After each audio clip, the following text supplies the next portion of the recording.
Estamos conectados con Ilan Cassés, que es periodista en Guatemala. ¿Cómo le va, Ilan? Pablo Vicente lo saluda con Belén Martínez y Gabriel Pulvirenti desde Argentina.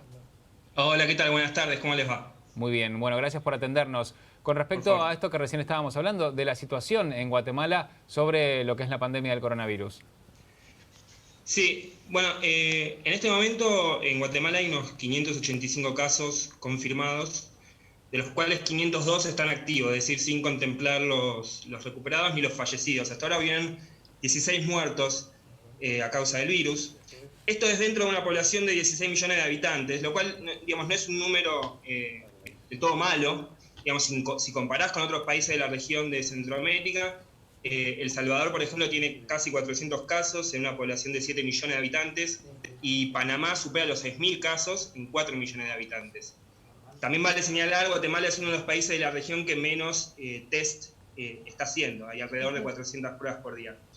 Digamos, acá en Guatemala el primer caso se confirmó el 13 de marzo. Y se podría decir que, a diferencia de otros países de la región, como México, Nicaragua, el gobierno encabezado por Alejandro Yamatei actuó, digamos, rápido. Unos días antes del primer caso había decretado el estado de calamidad. Esto significa que se restringía los eventos masivos y propiciaba el uso de partidas extraordinarias para adquirir insumos y para estar preparado para la emergencia. Y a los pocos días ya cerró las fronteras. Digamos, acá las fronteras de Guatemala están cerradas, el aeropuerto no funciona, la única forma de salir de Guatemala es a través de la frontera con México, pero no se puede entrar a menos que seas guatemalteco o residente de Guatemala. Se suspendieron las clases, se prohibieron los eventos masivos, las reuniones, el transporte público tampoco funciona, pero no se decretó la cuarentena obligatoria. Digamos, esto significa que, si bien el gobierno impulsa a que la gente se quede en sus casas y haga home office, los comercios en general se mantienen abiertos. Lo que se estableció fue un toque de queda que se aplica todos los días y que hasta el día de hoy funciona, que arranca todos los días a las 4 de la tarde hasta las 4 de la mañana. En ese rango horario no se puede hacer ninguna actividad. Digamos, pero el problema al principio generó un efecto colateral, y es que, como los comercios cerraban antes, porque también tenían que dejar un espacio para que sus empleados puedan volver a sus casas, se generaban amontonamientos. Digamos, poner un supermercado que estaba abierto desde la mañana hasta las 2 de la tarde hacía que toda la gente se vaya como en el mismo rango horario, entonces se amontonaba más. Entonces, finalmente se pasó desde las 4 de la mañana a las 4 de la tarde hasta las 6 de la tarde. Digamos, hoy en día, entre las 6 de la tarde y las 4 de la mañana no se puede hacer ninguna actividad, no se puede salir a la calle, digamos, si estás en la calle te detienen. Ilan, ¿qué diferencias tiene el proyecto de ley que presentó Yamatei con el que le vetó al Congreso en este caso? Bueno, este es un conflicto que apareció en los últimos días. En realidad, hace como unos 20 días el Congreso promulgó esta ley que hacía que los servicios públicos no puedan suspenderse durante la época de la pandemia a causa de deudas. Estamos hablando de la electricidad, estamos hablando del agua, estamos hablando también de internet. Y ahora Yamatei vetó la ley diciendo que había ciertas inconstitucionalidades. Lo que se dice, digamos, el clamor, digamos, como la idea es que había como una presión también de la clase empresaria para que no sea tan grave esto.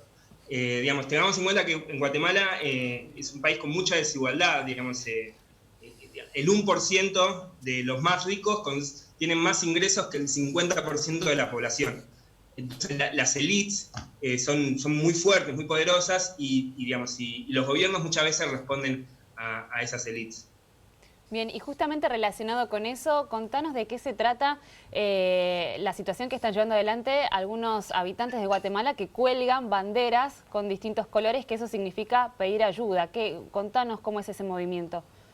Claro, bueno, como les mencionaba, digamos, Guatemala es un país con una desigualdad muy grande. Digamos, tengamos en cuenta que, para poner en contexto, el 60% de la población está debajo de la línea de la pobreza. La desnutrición es realmente galopante, es uno de los países con mayor tasa de desnutrición. Entonces, la parálisis económica que genera la pandemia del COVID, digamos, tiene un efecto muy fuerte en la población, y generalmente las medidas económicas del gobierno han sido apuntadas principalmente a las clases empresaria, digamos. No ha habido grandes medidas enfocadas en los sectores vulnerables, enfocados sobre todo en una gran parte de la economía es informal acá en Guatemala. Digamos, es poco parecido a la Argentina, pero quizás los índices son un poco más altos. Y lo que justamente estuvo pasando es que en las últimas semanas ha habido como una especie de símbolo de la bandera blanca, que digamos, la gente que está pidiendo principalmente alimentos, empezó a colgar banderas blancas en sus casas, digamos, en los balcones de su casa, o en las ventanas de sus casas, como pidiendo ayuda, y se ha como diseminado esto, digamos. Ahora vas por las rutas, por ejemplo, y ves de repente grupos de gente ondeando la bandera blanca pidiendo ayuda. Excelente. Bueno, lo que sería acá formas de solicitar ayuda o reclamos como en Argentina, los cacerolazos, los ruidazos, ahí la forma entonces son las banderas. Ilan, te agradecemos por tu tiempo, por estar con nosotros en este mediodía aquí en la Argentina. Un abrazo grande. Por favor, gracias a ustedes. Ilan Cassés es periodista en Guatemala y nos estuvo contando la situación de ese país con respecto al coronavirus.